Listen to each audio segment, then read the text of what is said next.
the whole monologue. Why don't you just say, Mr. Mark Levin, I'm a Zionist, and it is the mission of the United States to protect Israel under every circumstance, and we hate these other countries because, as he said, the Holy Land is for the Jews and the Christians.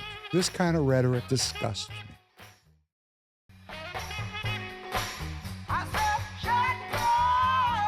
Welcome back to the Professor Penn podcast. David Penn here, your host. Glad you're with us tonight. I hope you're doing well. We're going to be on this May 20th working together on episode number 207, Trump and Netanyahu. But before we get into that,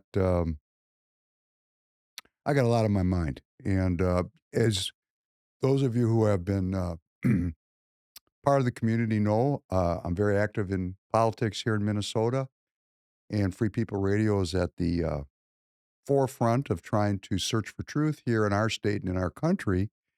And something is becoming clear to me because of the uh, time I'm spending in elective politics, and I spend a lot of time talking to people face to face and then on X, and I've come to a conclusion which we've talked about. We've talked about here on the podcast when we had Dan Schultz in.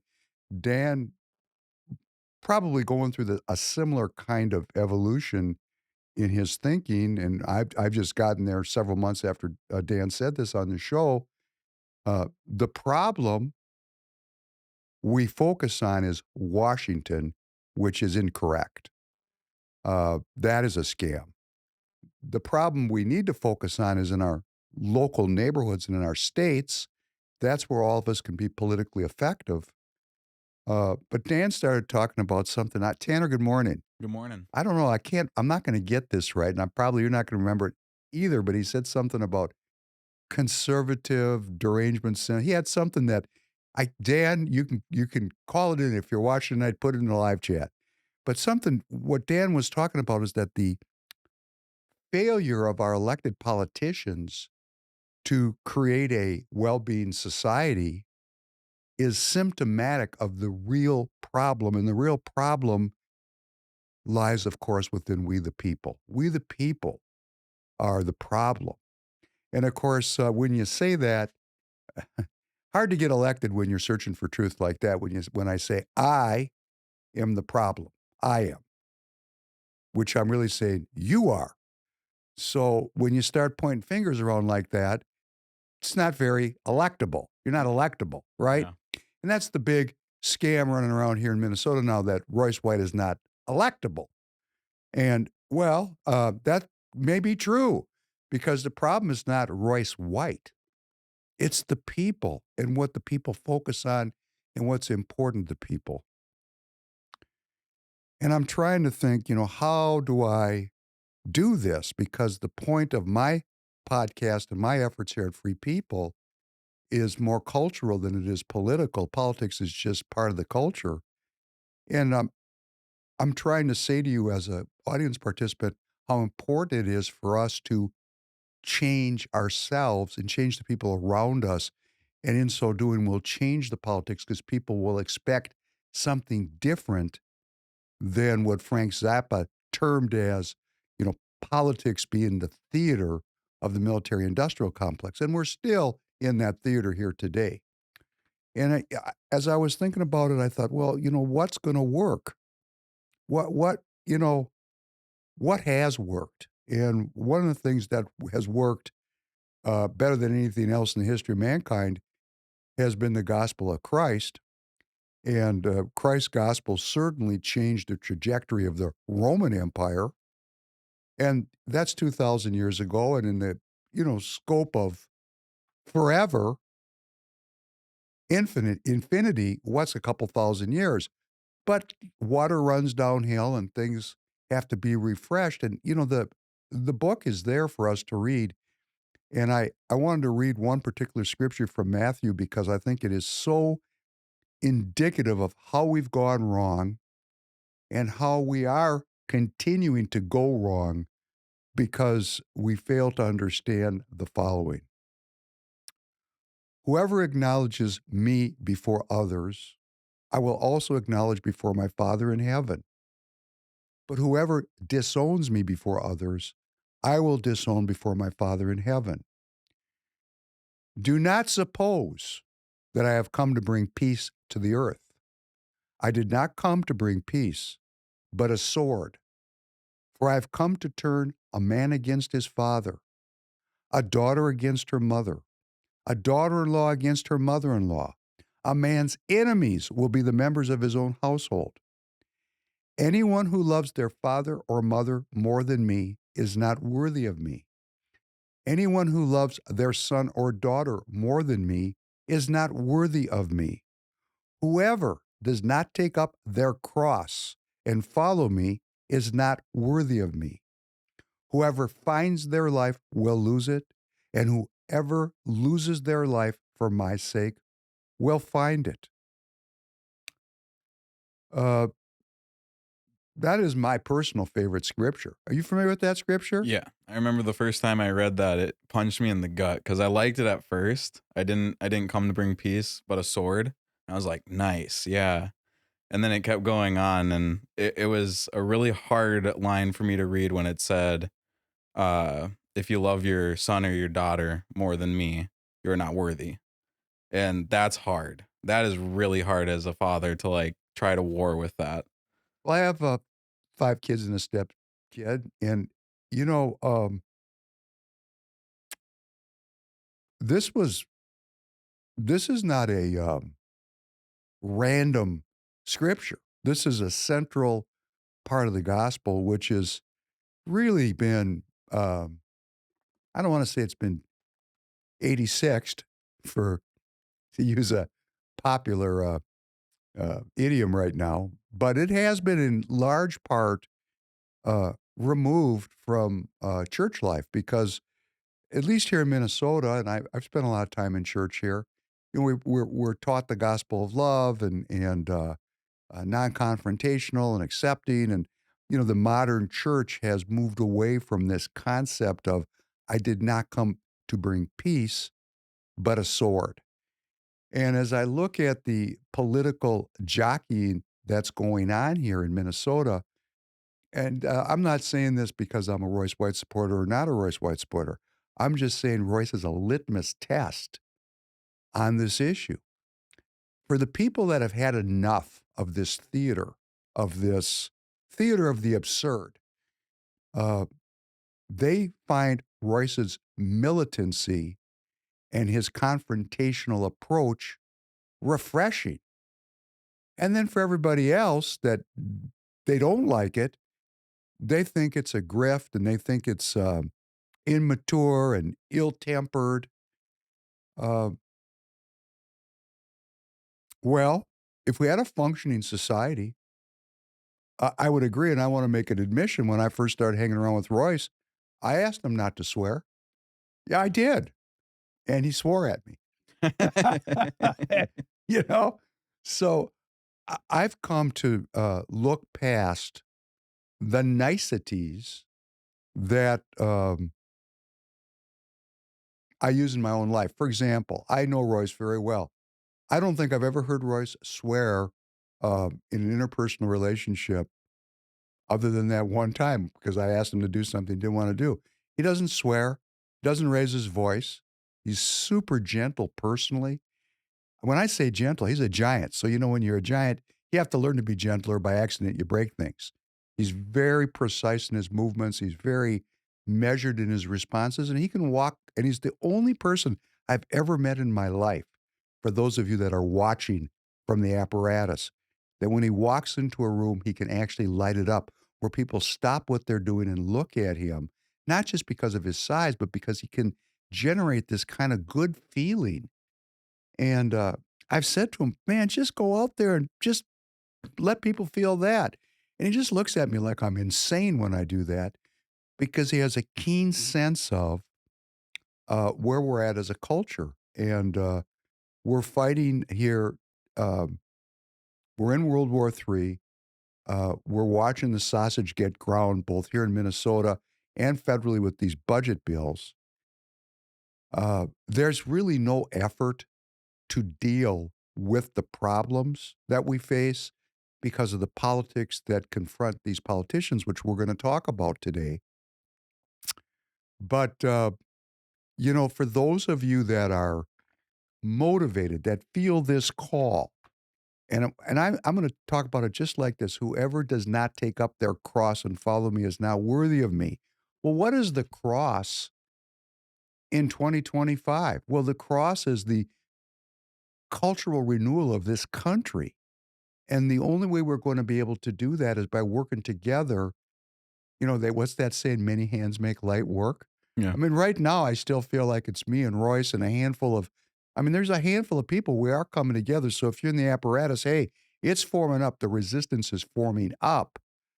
And for those of you in Minnesota, and this is going on in your state, I had a guy come to me on Getter and he said, "How do I get involved in Utah?" Put that back up there, young man. Thank you so much. He said, "Do we have a caucus system in Utah?" And I looked it up and he does. There is a caucus system in Utah. What is a caucus? A caucus is fundamental building block, the fundamental building block of our republic. It's where we in our neighborhoods come together to self govern and practice the art of being an American. It's an art form. Republicanism is an art form. It's a life philosophy, and that's where we go to do it. I was listening to Royce on a debate, and he was talking about the fundamental job of the Republican Party, as the Republican Party sees itself, is to win elections. And his point is, do we win when we elect Democrats wearing Republican clothing? We do not win when that happens. And that's why there is a fight in the Minnesota Republican Party and in every Republican Party in all 50 states. This same dynamic is growing where citizens are emerging from the communities and saying, hey, hey, hey, hey, we've had enough of this lying now. So if you feel the call, if you feel it, if I can help you find the call, go to caucus. And when you go to caucus, you can become elected as a delegate. And then you have one more election here in Minnesota. You go and you get elected as a precinct delegate. Then you go to your Senate district convention. You get elected as a Senate district delegate. And once you get that role, and they don't know who you are, and you don't have to tell them, just show up.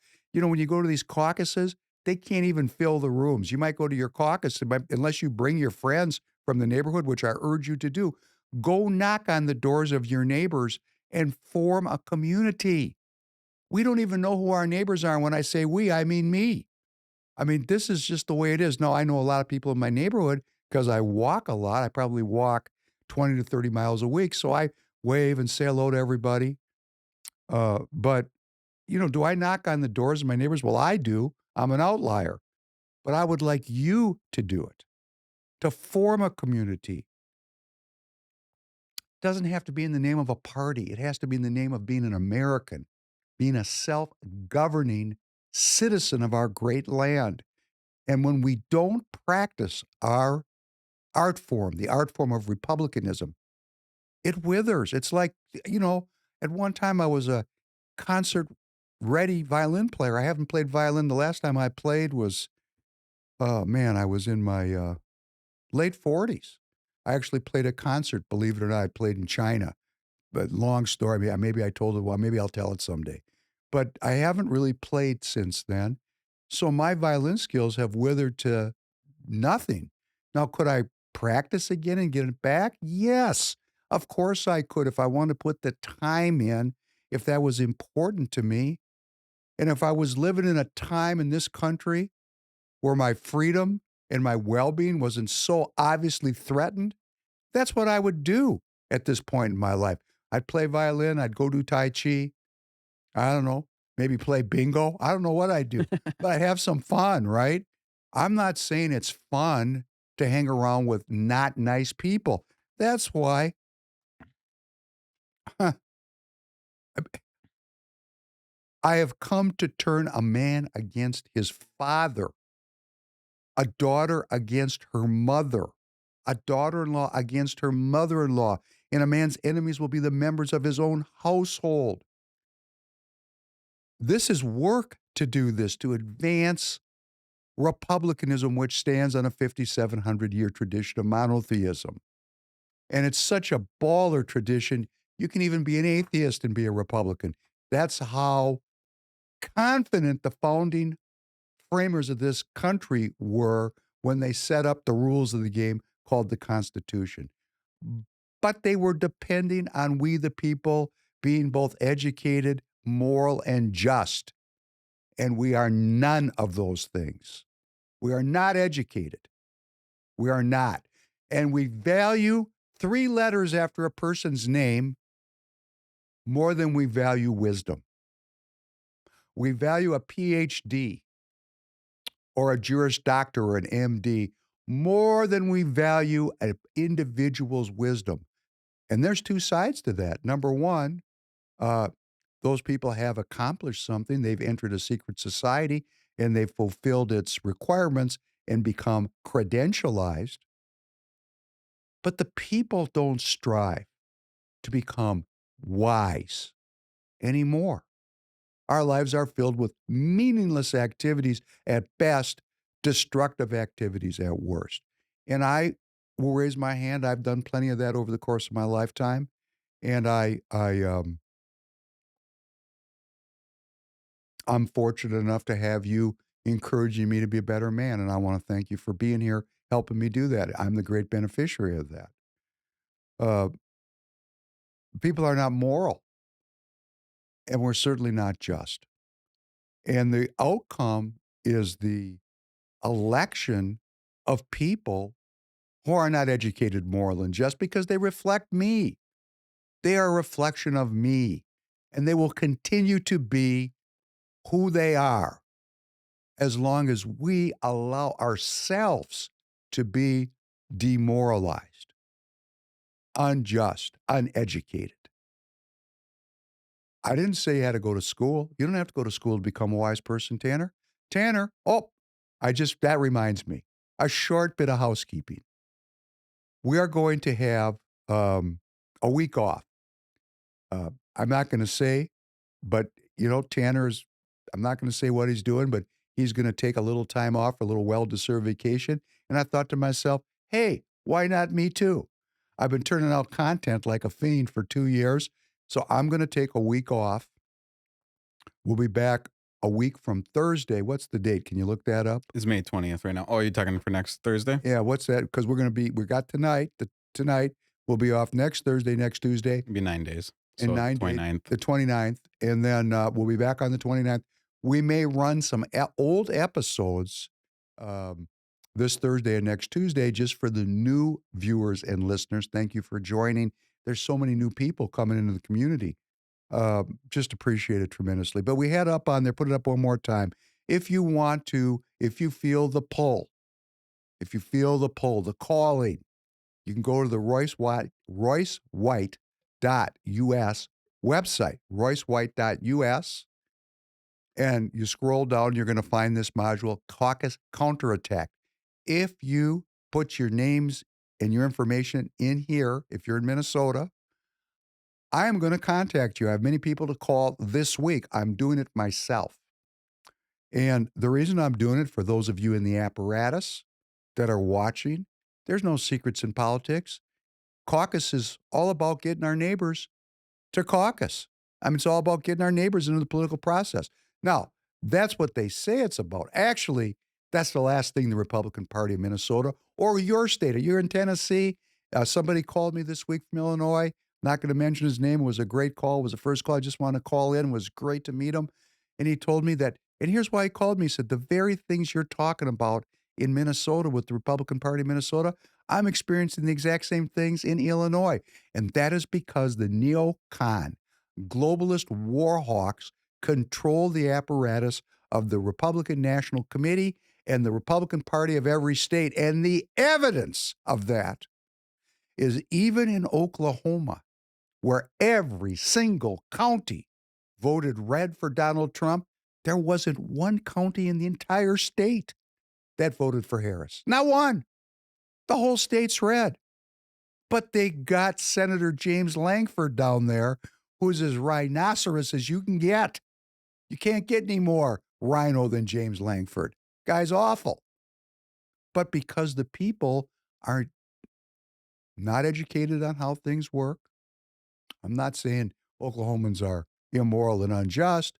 I'm not going to be personal like that, but I'm just going to say as a general rule, people are not doing the work. They're not doing what the gospel said. Whoever does not take up their cross and follow me is not worthy of me. Well, the cross of 2025,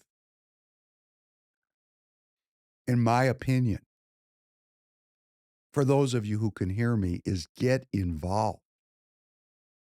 I mean, I'd like to think of myself if I was alive in the time of Christ, being born Jewish, speaking Hebrew. I'm thinking, man, I might have been in his merry band of marauders because look at me.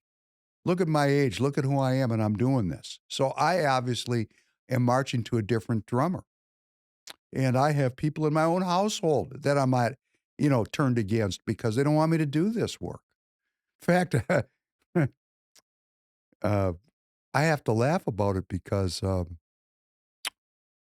the meaning and the purpose that I have in my life to do this with you makes me immune to a lot of problems because I know for me, I'm doing the right thing.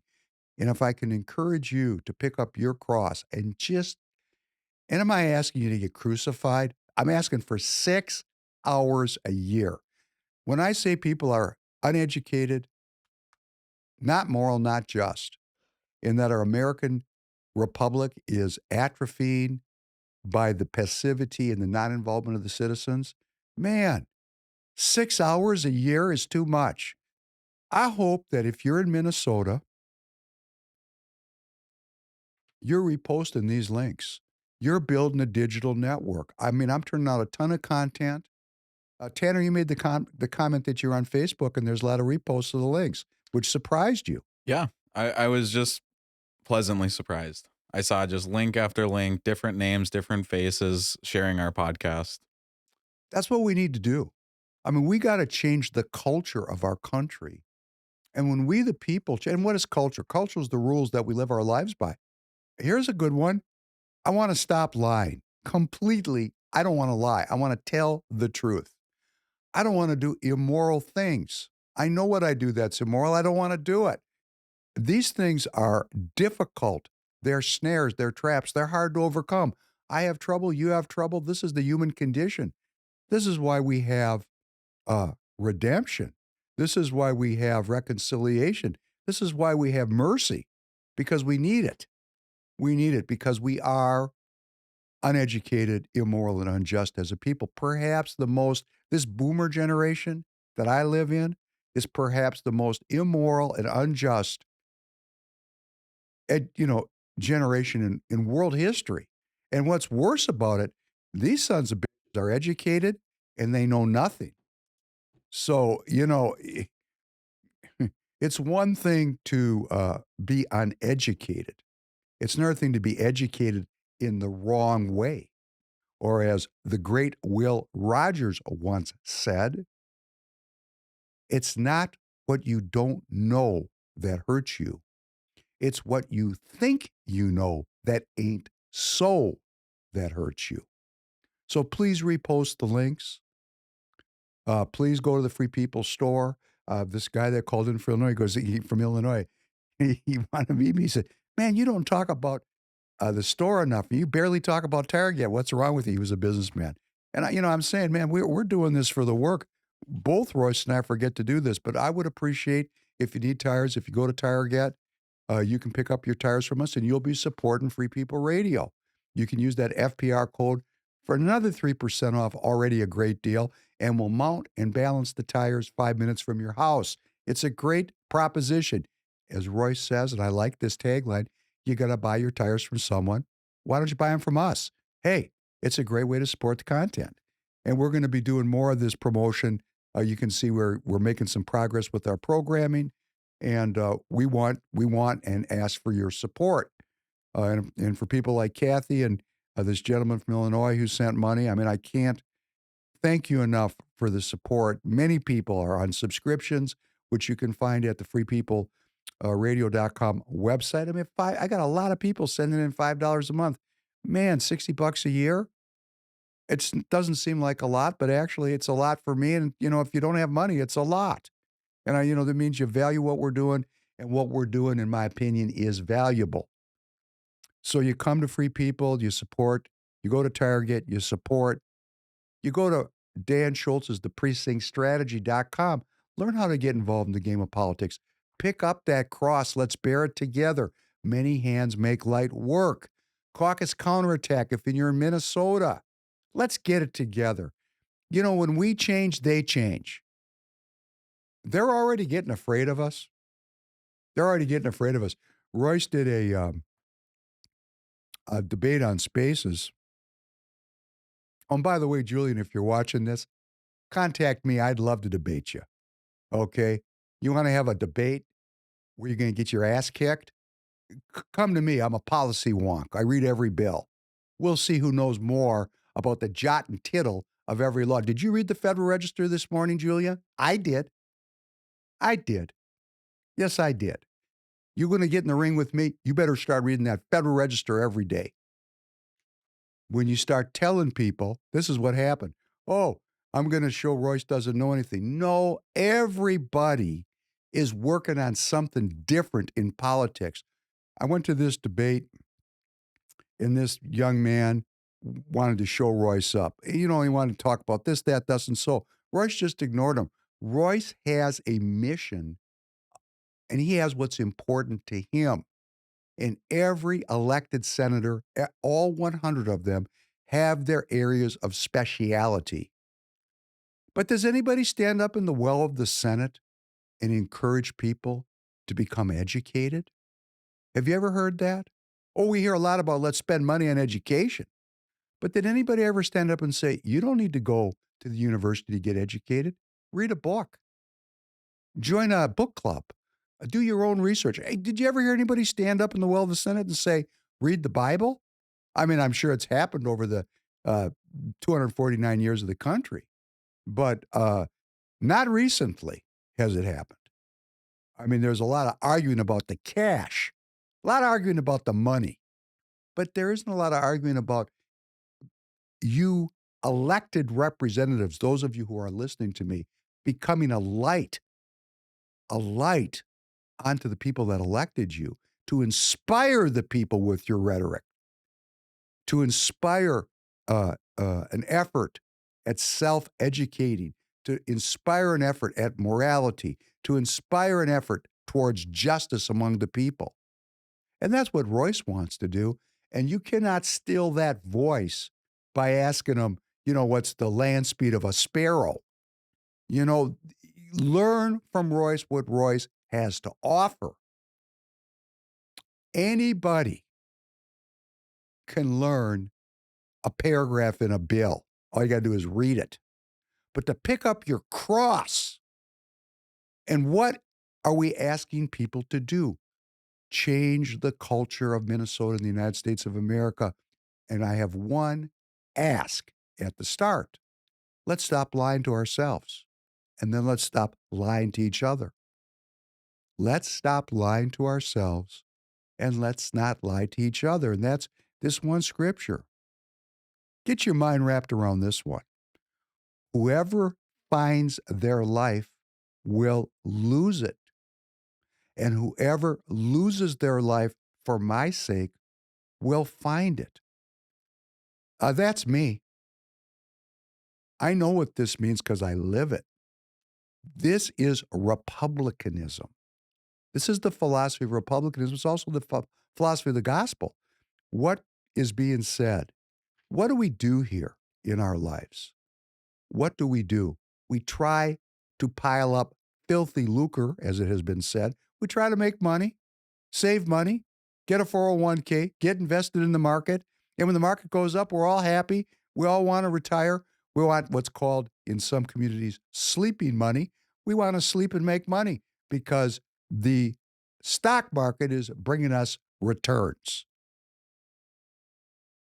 That is what we do. We want to go buy things. We want to go buy things. Want to go down to Walmart, Costco. Tanner, do you like to go shopping?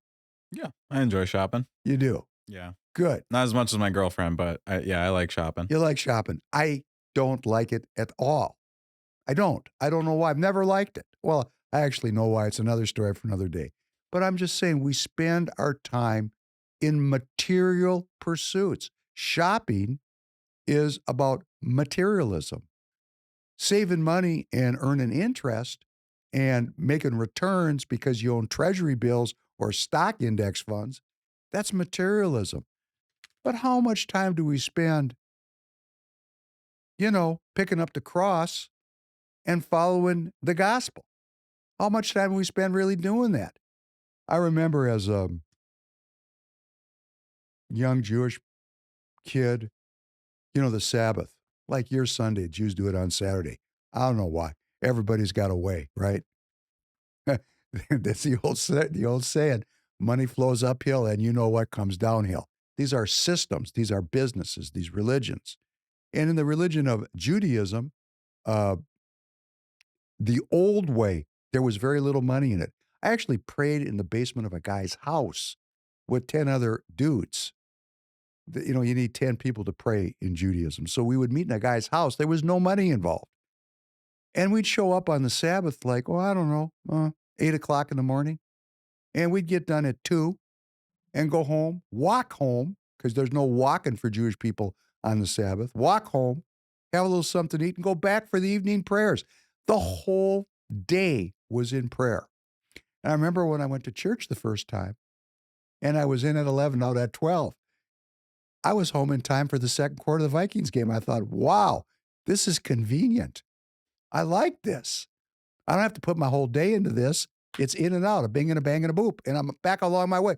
And I'm not saying this to be disparaging. I'm saying it because the amount of time that we spend in pursuit of truth, in pursuit of wisdom, in pursuit of becoming moral people is so overshadowed by materialism. And that is the point of the podcast. Not that we are not going to be scientific and materialist. We want to provide for people's material good the way we set our political system up. We want it to be reasonable that people work hard and get a reward. But we also want to leave the space and have a culture in which seeking wisdom, being moral, being just is the personal path of every person in the society. And guess what? That's not blocked today. We could do that today. Every one of us today could do that. And if you're doing it, God bless you. And if you're not, you could start, and you're here in the community, so you're obviously thinking, which is great. But right now, we're free to do that. And that is precisely the freedom that is being chipped away at, eroded. And you know what the devil wants us to do? To choose not to do it, to choose depravity and immorality and injustice, because then that's our free will and we chose it. And that's why we have the awful people that represent us, because they reflect us.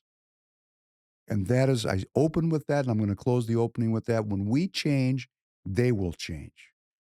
There is no changing them without changing us. We do that, and all the rest of the problems are going to take care of themselves. And boy, do we have problems. Could you please play number 1? Moving to West Asia now, in a major escalation across the Red Sea, Israel has launched powerful airstrikes on Houthi-controlled ports in Yemen, targeting what it says are key sites used to transfer weapons. The strikes hit the strategic ports of Hodeidah and Salif along Yemen's Red Sea coast. This comes as the Houthis continue to fire missiles at Israel, claiming solidarity with Palestinians in Gaza. Israeli Prime Minister Benjamin Netanyahu vows to continue Israel's offensive against the Houthis. Our pilots have now successfully attacked 2 Houthi terror havens again, and this is just the continuation, and there will be more to come. We are not willing to sit on the sidelines and let the Houthis harm us.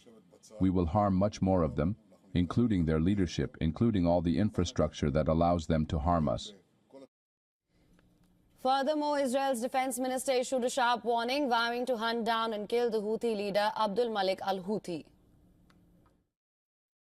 The Israeli army attacked and severely damaged ports in Yemen, that are under the control of the Houthi terrorist organization. Congratulations to the Air Force for the wonderful performance. According to the IDF, 15 fighter jets were involved in overnight operation, dropping over 35 precision munitions in what it describes as weapon smuggling hubs, accusing the Houthis of using civilian infrastructure to advance terrorism. The strikes mark one of Israel's most direct and forceful responses yet to the Houthi threat, and raises serious concerns about a broader regional confrontation. For latest news, download the... Thank you, Tanner. So President Trump was in the region. We talked about that in the last episode. And Benjamin Netanyahu, the leader of Israel, elected, and also the leader of the military, elected, waited until President Trump left the region. That was very politic of him. And as soon as President Trump left, Israel went to work on Yemen. The United States has cut its own ceasefire with the Houthis without consulting Israel. And this has brought a lot of speculation about whether or not there's been a breach in the relationship between President Trump and Prime Minister Netanyahu and between Israel and the United States. A lot of chatter about this. And President Trump was interviewed yesterday, and he said that that wasn't true, that it's all good in the hood. He understands why Netanyahu is angry. He spoke very favorably about the relationship between the United States and Israel. So we're just not going to know. It wouldn't serve President Trump to stand up in front of the microphone and say he doesn't like the guy. I mean, it's just, that's politically not viable at this point.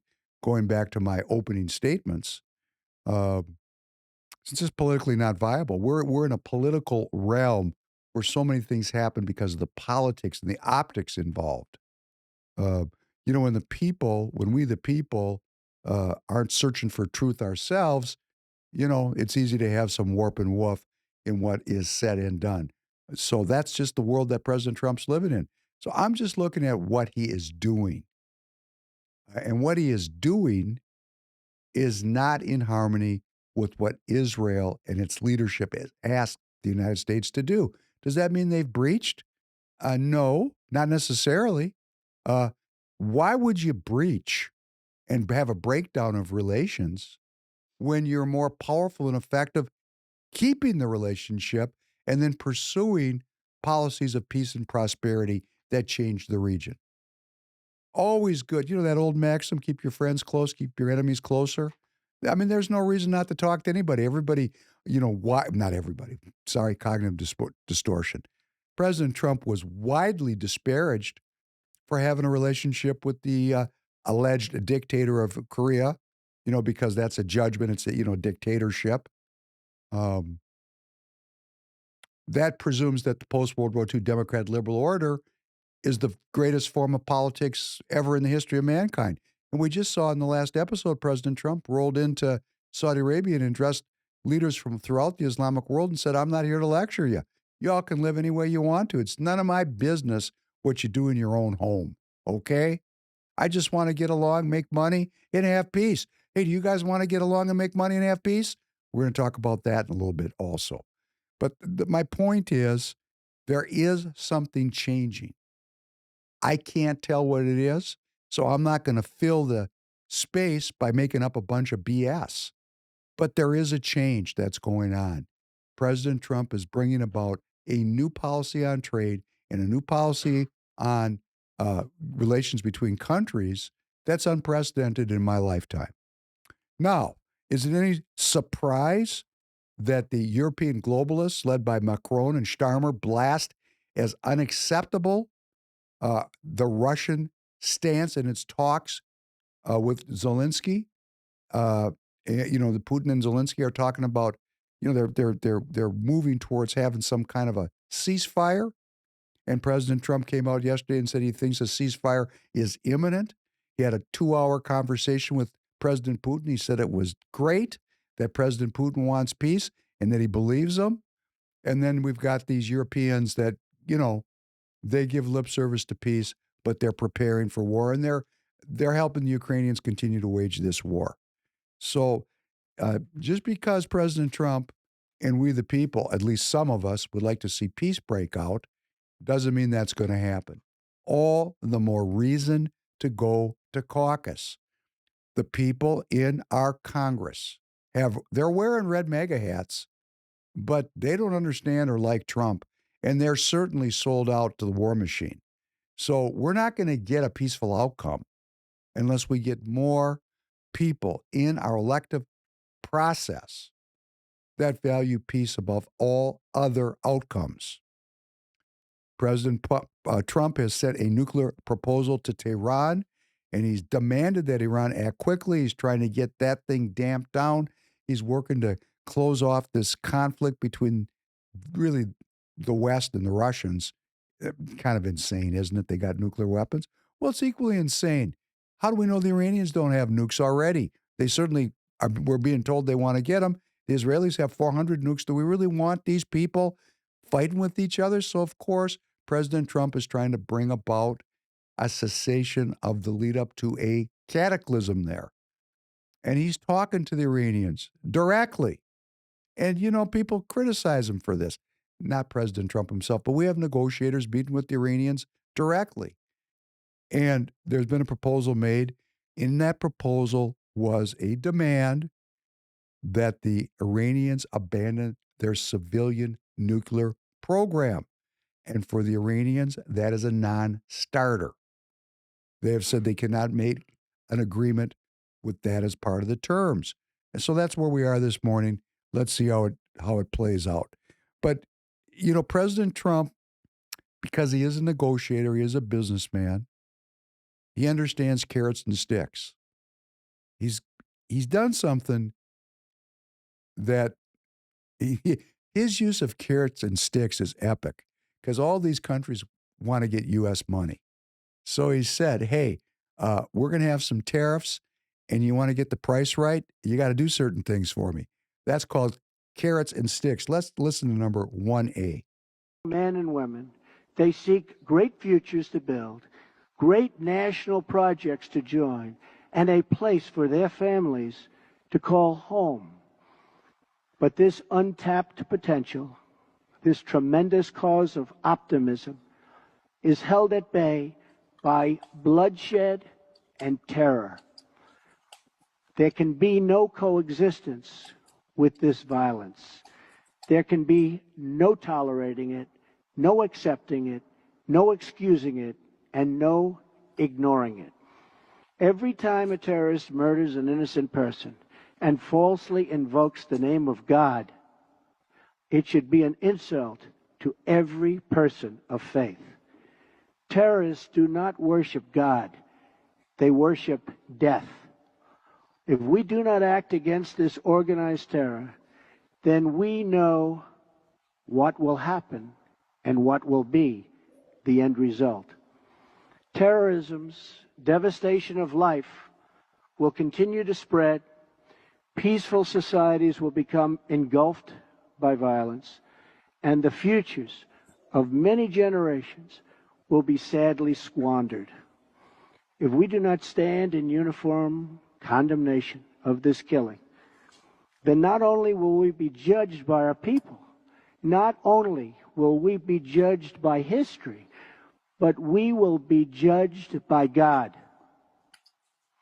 This is not a battle between different faiths, different sects, or different civilizations. This is a battle between barbaric criminals who seek to obliterate human life and decent people, all in the name of religion.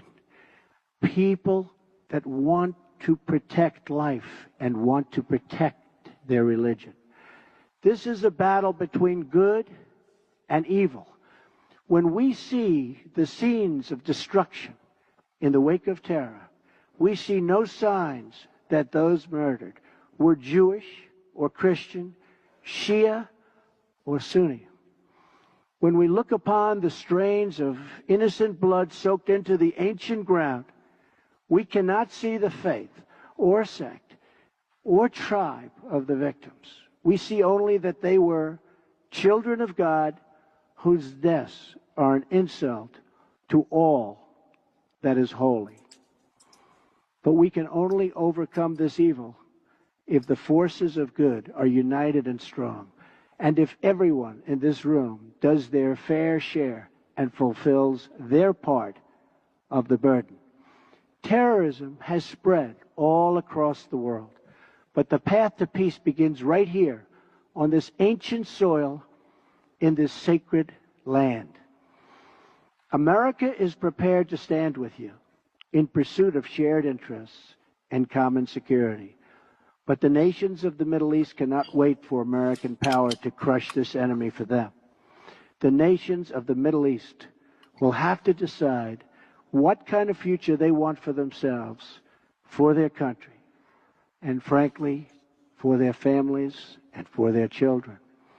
It's a choice between two futures, and it is a choice America cannot make for you. A better future is only possible if your nations drive out the terrorists and drive out the extremists. Drive them out. Drive them out of your places of worship. Drive them out of your communities. Drive them out of your holy land. And drive them out of this earth. Talk about a cultural call for change.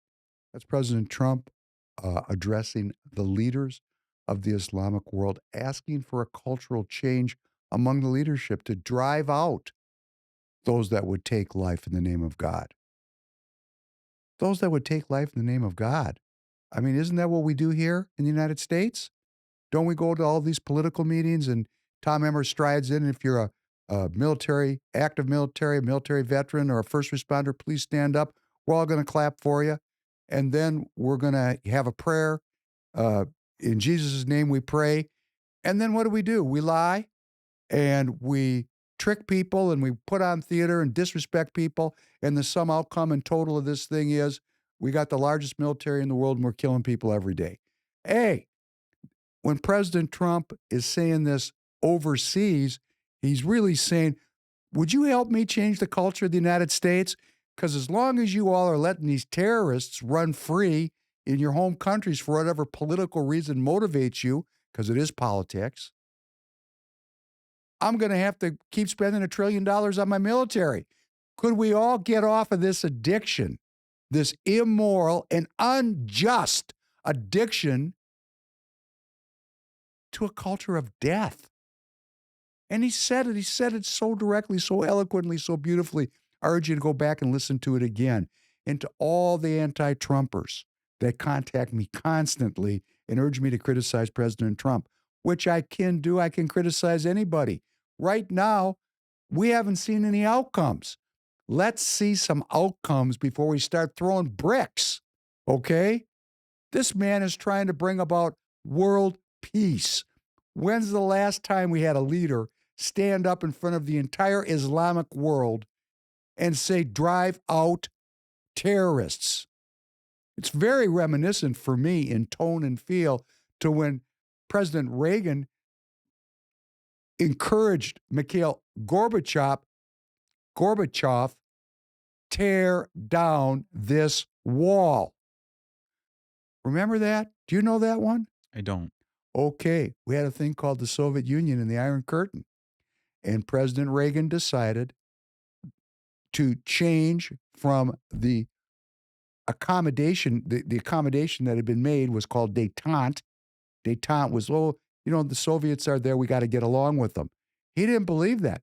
He saw them as being evil. And he set upon a course to take down the Soviet Union. And he went all in on the deal, and it worked.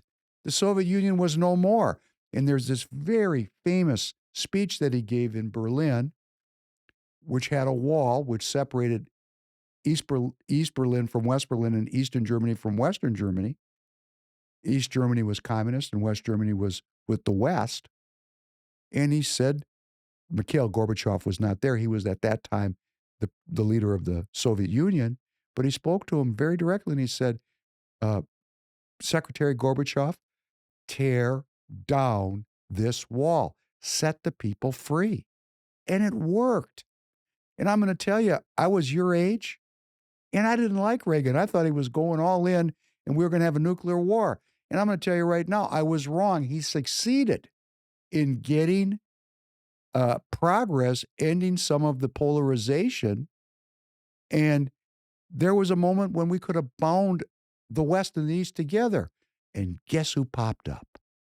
The neocon, warhawk Republicans that made sure that there would not be peace, that there would not be a healing, that there would not be a paradise on earth, that the war machine would be fed, that young men like you would have your arms blown off, and that the terror that had been going on for thousands of years would continue.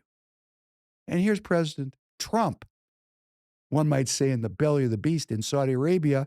You know, for those of you that know the 9/11 story, from whatever angle you want to look at it, man, I mean, he's got the whole Islamic leadership in there. They have terrorists everywhere in there for political purposes. They arm them, they fund them. Because if they don't, they're going to get killed. And he's saying, get the strength, drive these people out of your mosques. Wow.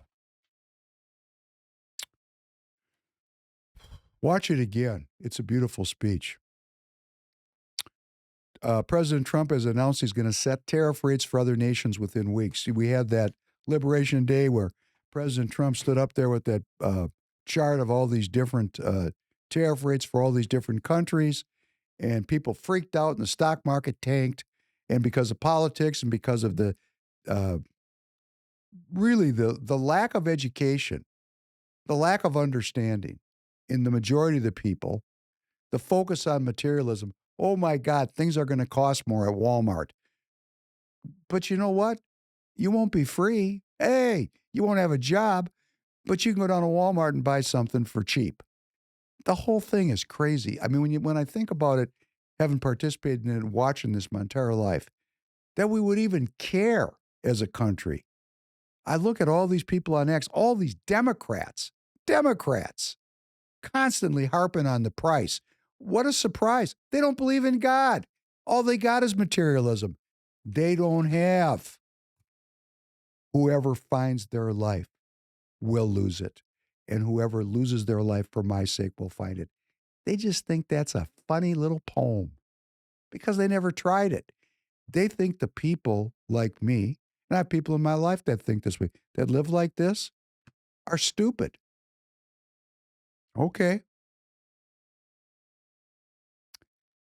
So the tariff rates are going to get set. And I'm going to tell you right now, I have no idea how this is going to come out or even if the tariff rates are going to be imposed. President Trump could come to, this is supposed to change on July 10th. On July 9th, President Trump could say, well, hey, we're going to go another 90 days. We don't know what he's going to do. He did have a cessation of the 145% tariff in China, went to 59%, and that is unleashing a torrent of demand here by our major box stores to get their Chinese goods in stock in time for Christmas. And what's going to happen is a COVID-like disruption of the supply chain. For those of you who don't know, I will tell you there is something called steamship companies. They own those big boats. We've played that clip many times with all those boats traveling around the world. Those boats. So if you want to get something from China to LA, you got to make a contract with a steamship company. There's two ways to do that. You can be what's called a beneficial cargo owner, a BCO. That means you have enough business that a steamship company actually wants to have a direct relationship with you, and you contract for a price for the year or sometimes 2 years. Great. That'd be Tigerjet.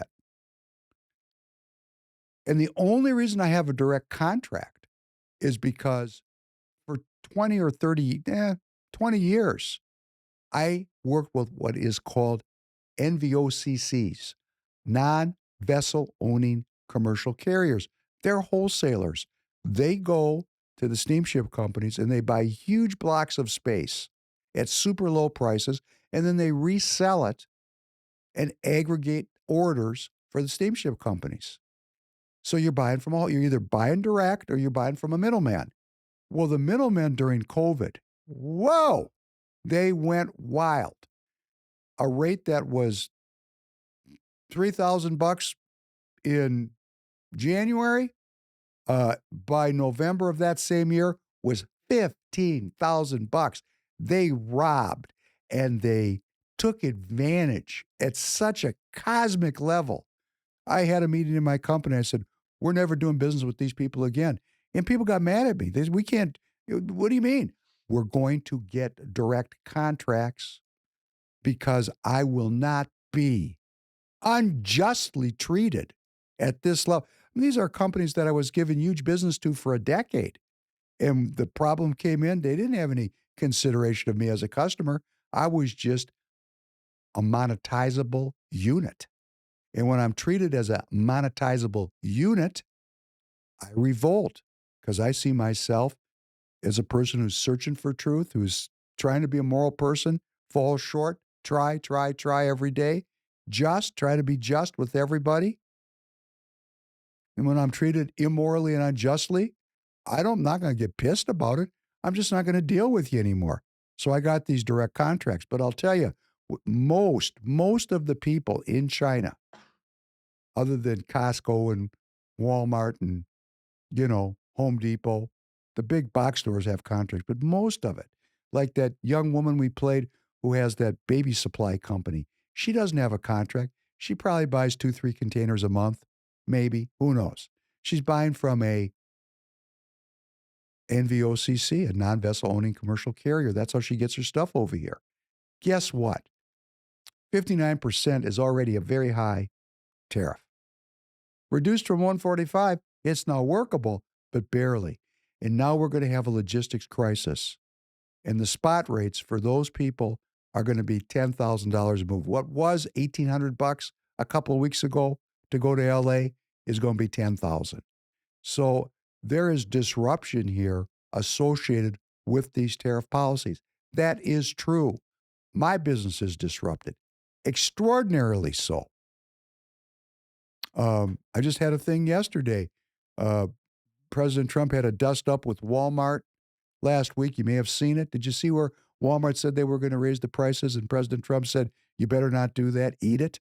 Did you see it? You missed that one. Yeah, I don't pay too much attention to that. Okay, well, I pay close attention, and I thought, wow, eat it. That's pretty intense.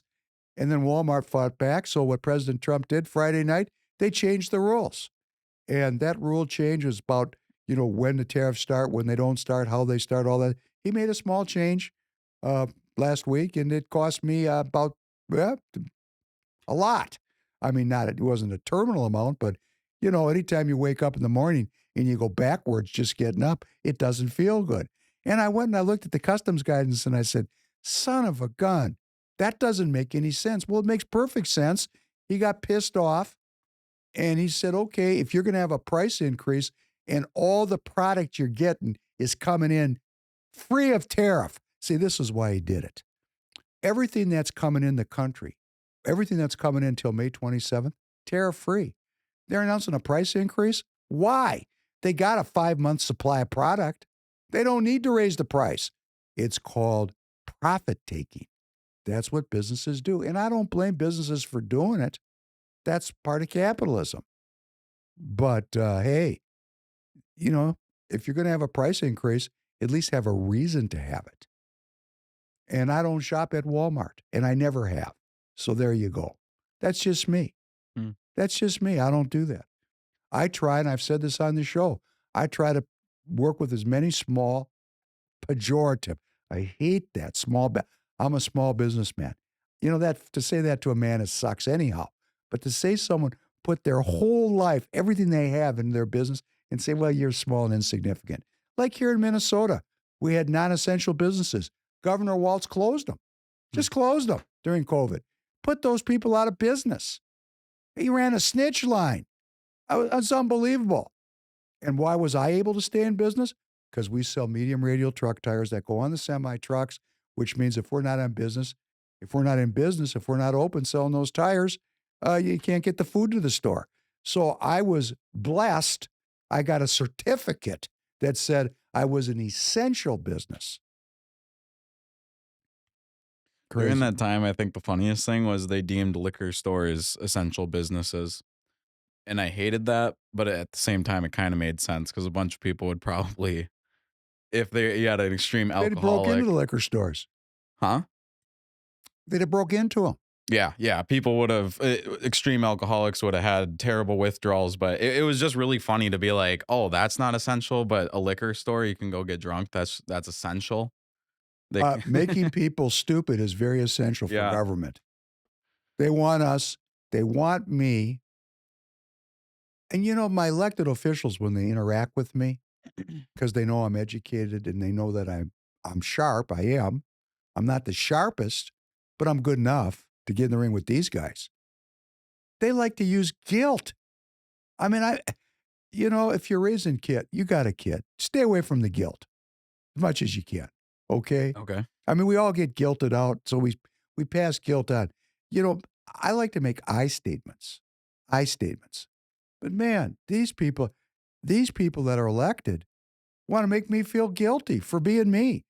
Great way to do business, guys. It's not going to work. You just reveal the weakness of your position when you use guilt to manipulate the people that are watching what you're doing. Ain't going to work. And let me just tell you how good we're getting at this. Let's play number two. Number two, Josh Hawley and Medicaid. Capitol Hill, 3 GOP-led House committees have advanced legislation that's set to be combined into President Trump's one big, beautiful bill, tackling his legislative agenda. Despite infighting among party members, Republicans are moving forward with cuts to taxes, Medicaid, and food assistance after several marathon markup sessions. President Trump weighed in last night on Fox News and suggested the final bill could get Democratic support. I think a lot of Democrats are going to be forced to vote for the bill because, you add this new element that if this bill passes, you're going to get a 50 to 90% reduction in prescription drugs and pharmaceuticals. When you add that in, how does a Democrat not vote? I don't think they can win an election if they don't vote for it. But even if you don't include it, I think that the Republicans are very unified and something would happen where they will get this vote. Meanwhile, Republican Senator Josh Hawley is warning his own party over its push to make potential cuts to Medicaid. In a guest essay for the New York Times, Hawley wrote in part this: Mr. Trump has promised working-class tax cuts and protection for working-class social insurance, such as Medicaid. But now a noisy contingent of corporatist Republicans, call it the party's Wall Street wing, is urging Congress to ignore all that and get back to the old-time religion, corporate giveaways, preferences for capital, and deep cuts to social insurance. The wing of the party wants Republicans to build our big, beautiful bill around slashing health insurance for the working poor.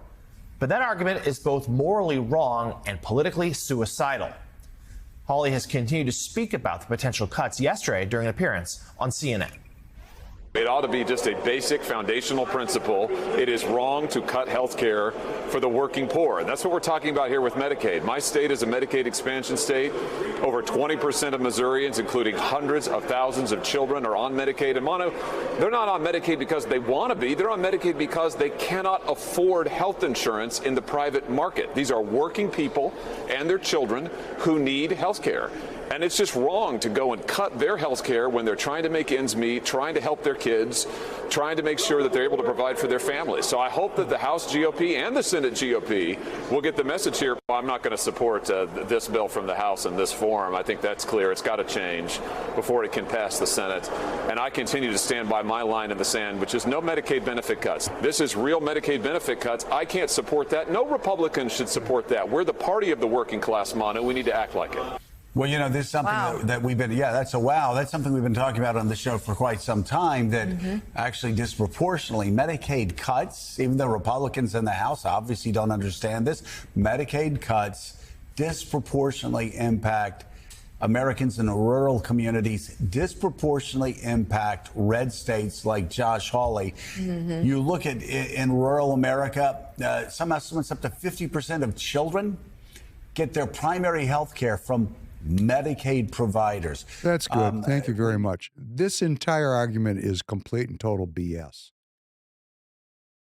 There was never going to be any cuts to Medicaid that would have impacted the health care of any American citizen. So people say, well, Josh Hawley, he's such a conservative.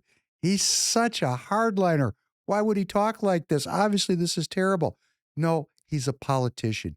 He graduated from Stanford, and then he went to Yale Law School. This kid is the product of the post-World War II Democrat liberal order. He's very shrewd. I don't know how smart he is. He's shrewd. He's making a political decision. Didn't matter that he was a Republican. Didn't matter that he's MAGA. Didn't matter that he's hardcore. Doesn't matter. It's a political issue. And here's the issue. The Democrats got on the airwaves and said, lions and tigers and bears, oh my, they're going to take away your health care. And nobody had the courage in the Republican Party in our state or in any other state. In fact, in our state, about 13 of the elected Republicans wrote a letter saying, don't change Medicaid. Medicaid was not going to change. It was a 10% cut a year. I think it's a $900 billion program. I've read $600 billion, $900 billion. It's a giant program. It's not a happy program. It's healthcare for the people who can't afford or don't have the means or are not part of the system through their work or bought their own healthcare. It's a safety net program. And as a safety net program, it is riddled with fraud at the jump. Okay, before you even get into the real issue, just the fraudulent part of it is mind-boggling. And all you got to do is put into your browser Medicare fraud cases, and there'll be more than you can read probably in a month. It's just forever with the Medicaid fraud. But the real issue is, here's the real issue. It was a proposed 10% cut per year. What the Democrat did was they added up the 10% over the 10 years of the budget and said, he's cutting $900 billion of Medicaid, which was a lie. It's not a lie. It's a spin. It's 10% each year added up cumulatively. It was basically $1 trillion over 10 years. It's real money. And what was that 10%? Well, I'm going to give you my opinion about it. Knowing something about this. It doesn't matter what your problem is when you go to the doctor. And I've talked to Tanner about this, and I'm not going to tell you I got problems, he's got problems, you got problems. Say Tanner's got to go to the doctor. He needs to take a drug. Okay? The doctor says, I'm going to give you this drug, but you need to come back, young man, in 3 weeks. I want to check your blood. I want to see how you're doing. So he goes back in 3 weeks, and the doctor says, oh, you're doing okay. I'm going to play with your dosage. Come back in 2 weeks. I want to take your blood again. Okay. Come back in 2 weeks. You know what? We're going to go a month this time. Let's see how it goes. So on the comeback, because there's been a drug prescription that the patient is supposed to take, and he has to get blood work regularly. Well, who sets that how regularly? For example. So built into our medical, legal, political system is a use of the system by the citizens that is not written in stone. It's not a holy writ. It is something that is developed organically over decades, and it is how the system works. And what does the system want you to do? Well, we're taught, we believe. Do you believe we believe that when we go to the doctor, we're going there to get better. That's why we go. We're worried. Our life is in danger. We need to get help. What a beautiful, beautiful system to be there for we the people. But how often we go and why we go, that's interpretive. And there's so much unnecessary spending that is associated with these systems. So President Trump, and it wasn't President Trump, it was the Republicans in the House that control the purse strings that are building this budget, attempted to put some guardrails on Medicaid and said, we're just going to reduce it by 10% because what they know is the treatment protocols will be adjusted. And that extra 10% of money that gets spent that the insurance companies rake and the doctors rake and the nurses rake and the hospitals rake for their end of the deal would just be 10% reduced. So they weren't going to hurt anybody's health care. They weren't throwing anybody off of health care. They were just changing the nature of how it was delivered. But no one was brave enough to stand up in front of the American people here in Minnesota or nationally, therefore, and tell that story. So the Democrats won the argument, and even our quote unquote hardcore maga senator, Josh Hawley, came out with this impassioned plea that maga is the political ideology of the working poor and we should not be taking away their health care, had nothing to do with it. See, this is what I don't like. It's theater and it's BS. 20% of the people in the state of Missouri are on Medicaid. He just feared the Democrats organizing them and taking away his job in show business. And that's the way the game is played. So one could say, don't hate the players, hate the game. But we need to change the game and the players, because on this path, we go broke, the banks will foreclose, and the collateral on the loan that we can't pay, which is at $37 trillion, is our freedom. So we better start getting honest. Ran into the same thing here in Minnesota, listening to the Republican Party elected officials talk about Medicaid here. Hey, you know what? Stand up for my rights, please. Let's play number 3. Someone that is not always in uniformly like, but I think Chip Roy is onto something here. Let's listen to Chip Roy. Now yield 3 minutes to my friend and fellow Texan who's done a fantastic job, played a key role in fashioning the initial framework we call the budget resolution. And I want to thank him for his service and his friendship. Mr. Chip Roy, 3 minutes. I appreciate my friend from Texas, the chairman, and there my Democratic colleagues go again, telling things that are not true. The vast majority of Americans will get tax benefits under this bill. It's just simply false to say that that's not true. Hardworking Americans who will benefit from the standard deduction increase. Hardworking Americans that will benefit from child tax credits and lower tax rates. Stop saying things that aren't true. Those things are true. The fact is we have money in here for border to undo the damage of Joe Biden. We have more money in here for the defense to undo the damage of Joe Biden. But we also address Medicaid, and Medicaid spending goes up. Stop lying. Medicaid spending goes up. My colleagues on the other side of the aisle are profoundly unserious when it comes to being real about what's happening with the numbers. I applaud Chairman Arrington. I applaud my colleagues on this side of the aisle for taking a step forward in dealing with the spending problem in this town. But I have to now admonish my colleagues on this side of the aisle. This bill falls profoundly short. It does not do what we say it does with respect to deficits. The fact of the matter is, on the spending, what we're dealing with here on tax cuts and spending, a massive front-loaded deficit increase. That's the truth. That's the truth. Deficits will go up in the first half of the 10-year budget window, and we all know it's true. And we shouldn't do that. We shouldn't say that we're doing something we're not doing. The fact of the matter is, this bill has backloaded savings and has front-loaded spending. Nowhere near the Senate budget top line, by the way.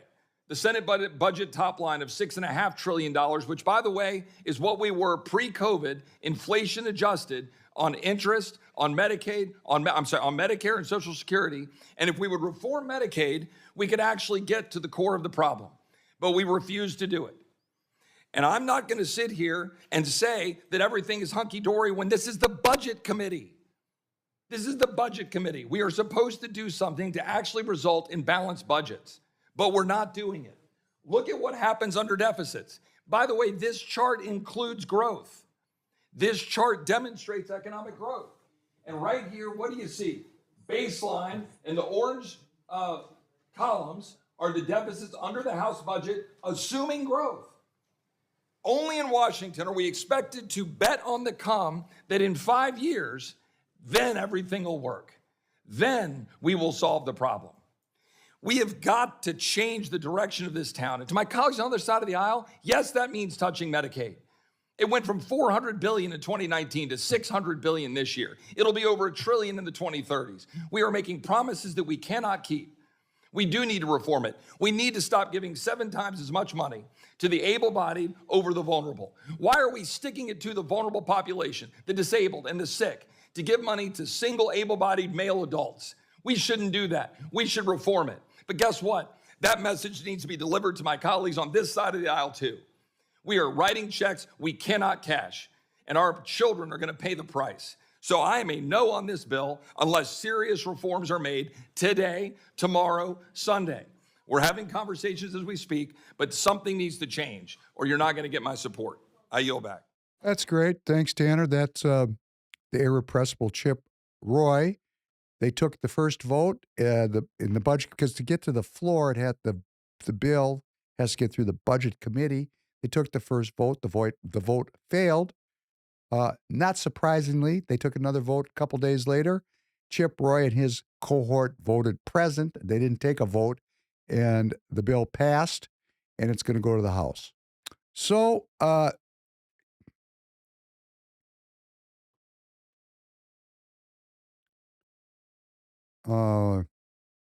we just don't have enough people.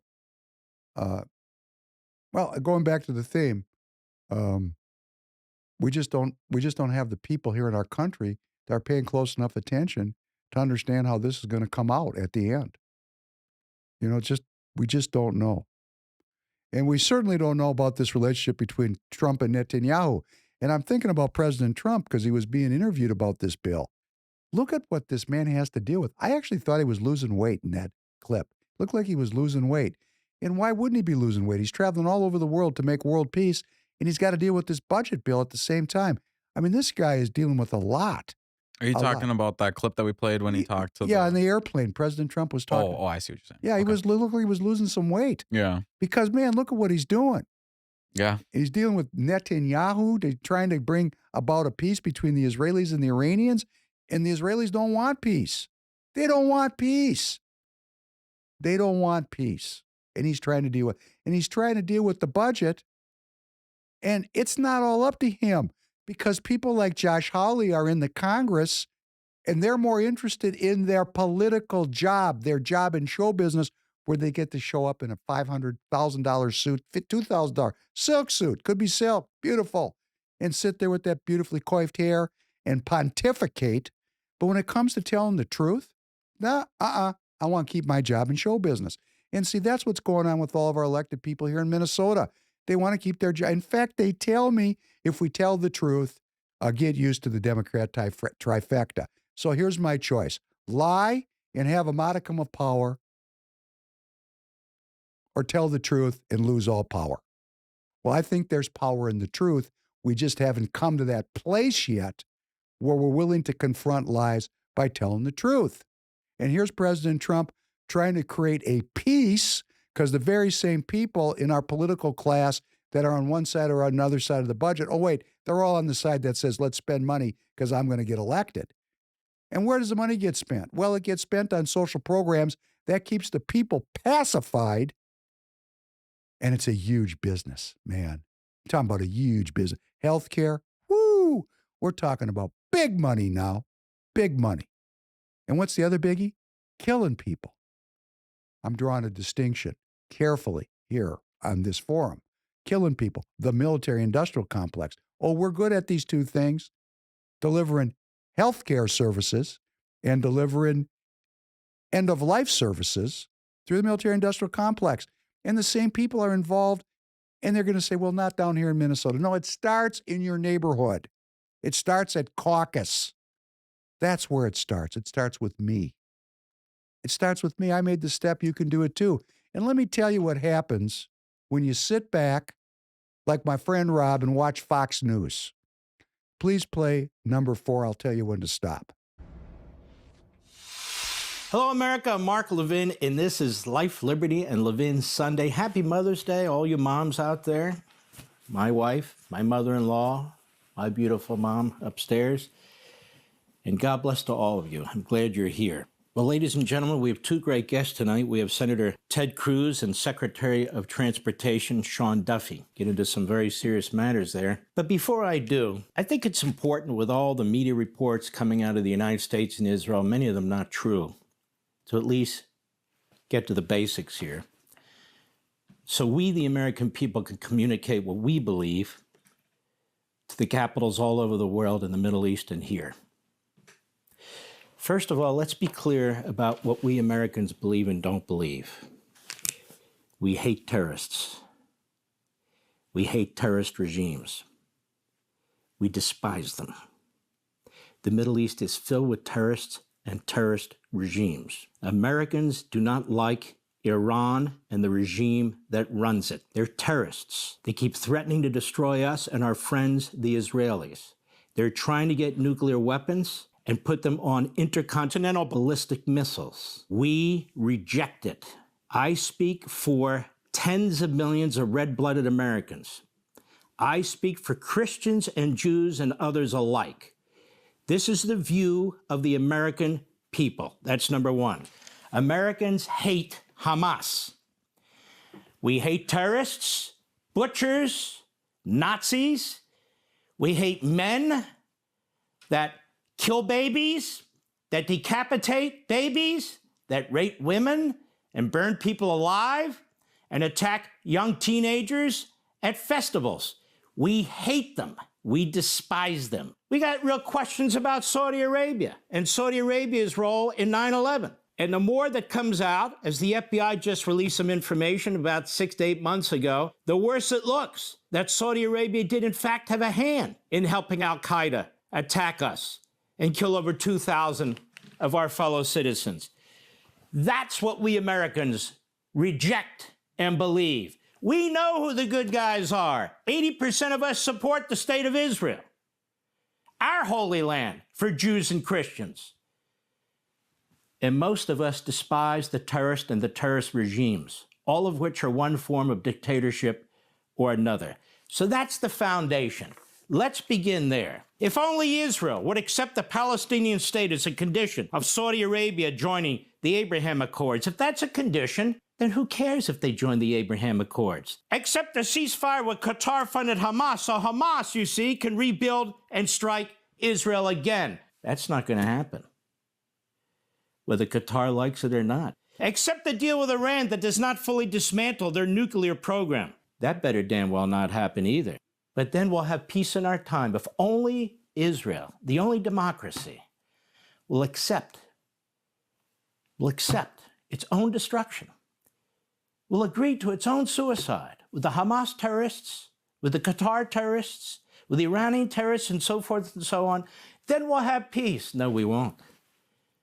And there's tens of millions of us who are going to object, and loudly. We are a silent, massive majority. That can change overnight, ladies and gentlemen, and it will change overnight.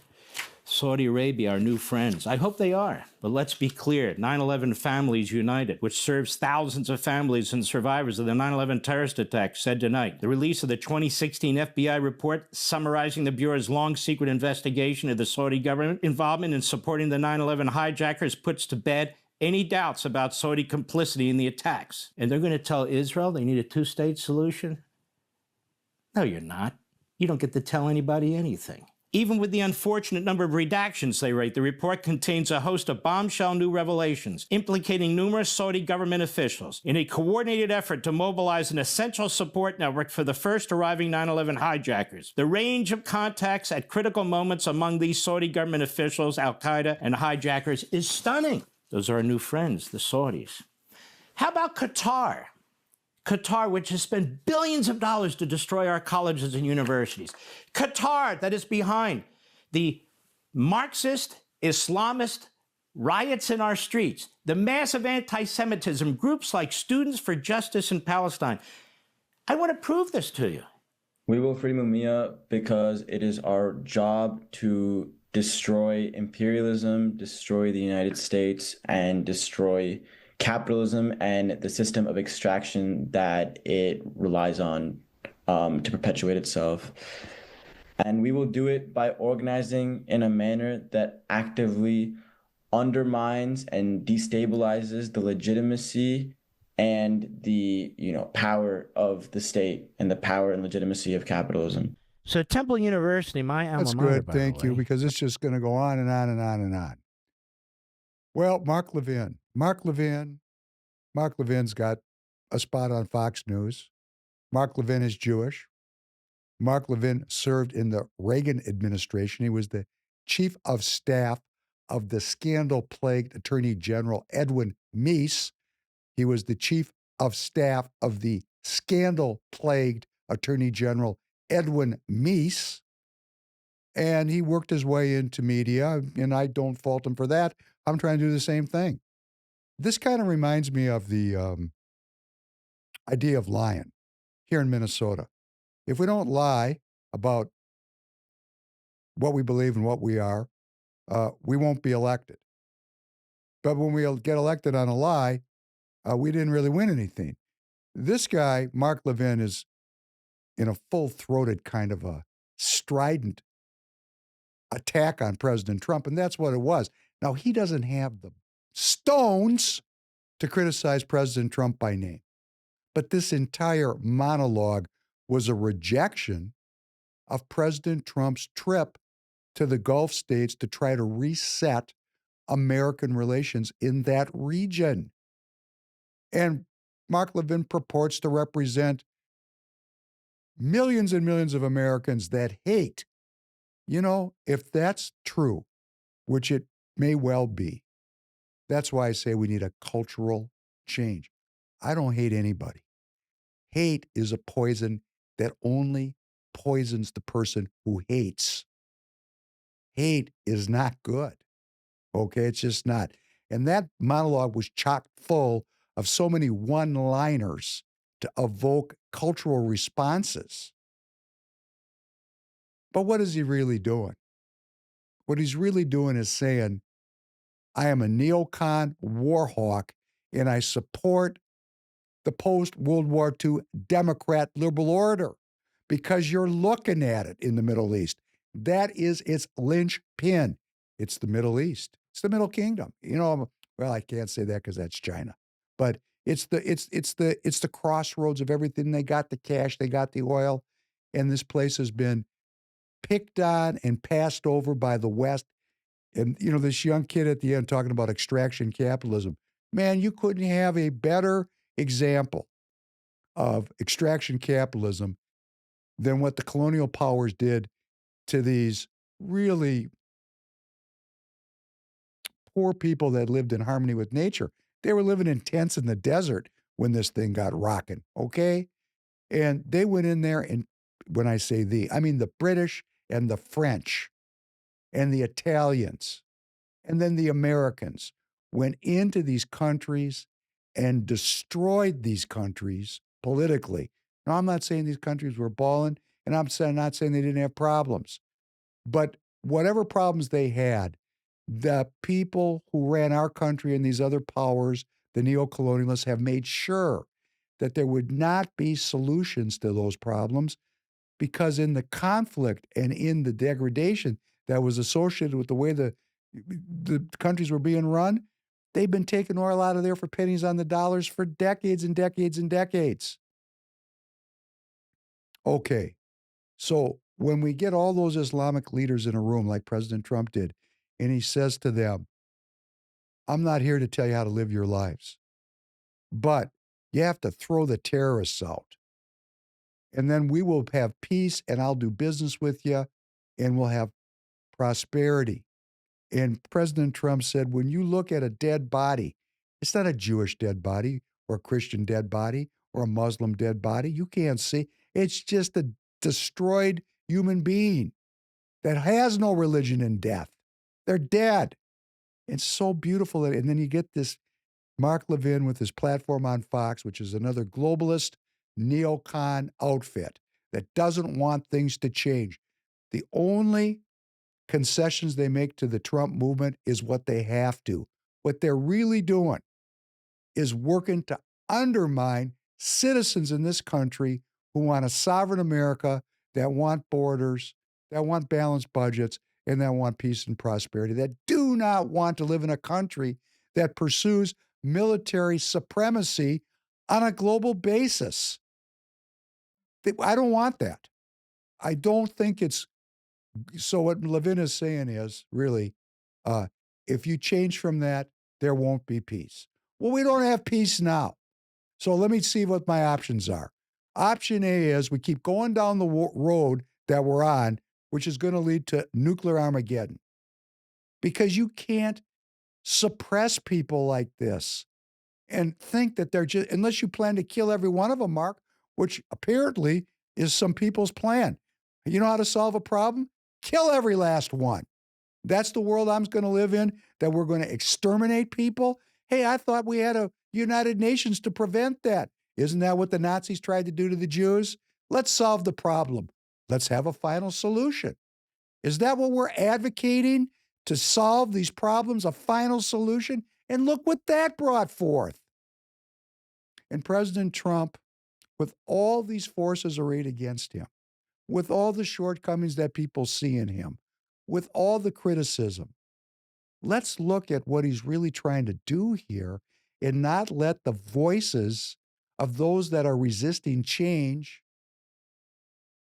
circumvent and derail this effort before we see what the outcome is. I don't even know what the outcome's going to be. I don't know if President Trump can bring about a truce in the Ukraine. I don't know that he can de-escalate the tensions between Iran and Israel. I don't know, but he's trying. And look at what Levin has to say. And then he's saying, all Americans hate terror. The whole monologue. Why don't you just say, Mr. Mark Levin, I'm a Zionist, and it is the mission of the United States to protect Israel under every circumstance, and we hate these other countries. Because, as he said, the Holy Land is for the Jews and the Christians. This kind of rhetoric disgusts me. It is not elevating. It is not informative. It doesn't move the needle. It's locking everyone in place using fear. Fear is the primary tool used in politics. I'm afraid I'm going to lose my health care. Oh, my goodness. I'm afraid the Muslim hordes are going to kill all the Jews. They're going to come here and kill all of us.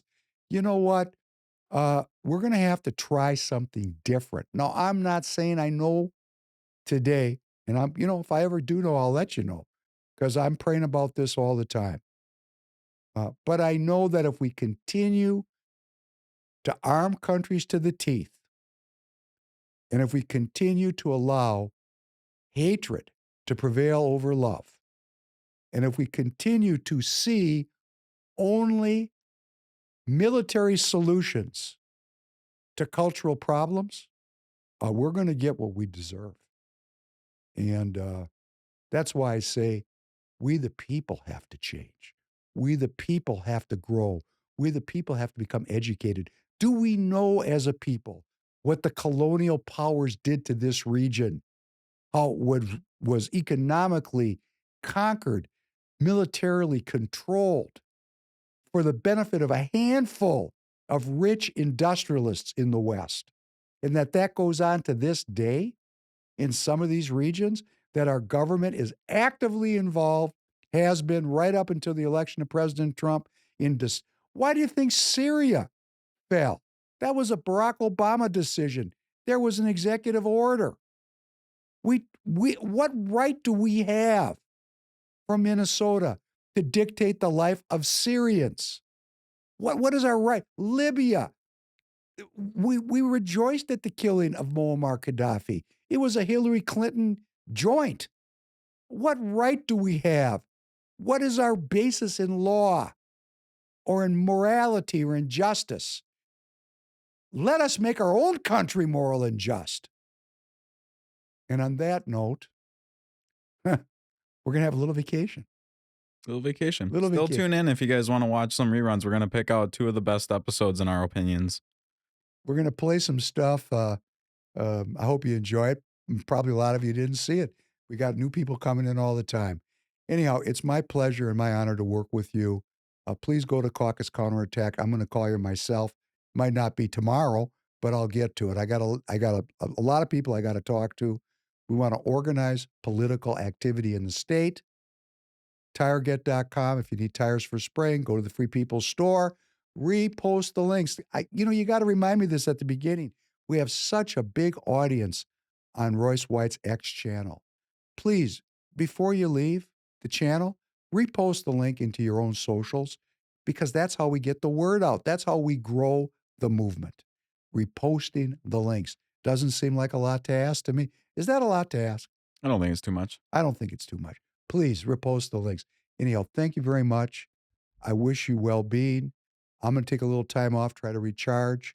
I wish you also a time of well-being, and I hope you get recharged, and we'll be back with you a week from Thursday, which is the 29th. The 29th. Thank you very much for joining. We'll see you soon again. Have a good night, everybody.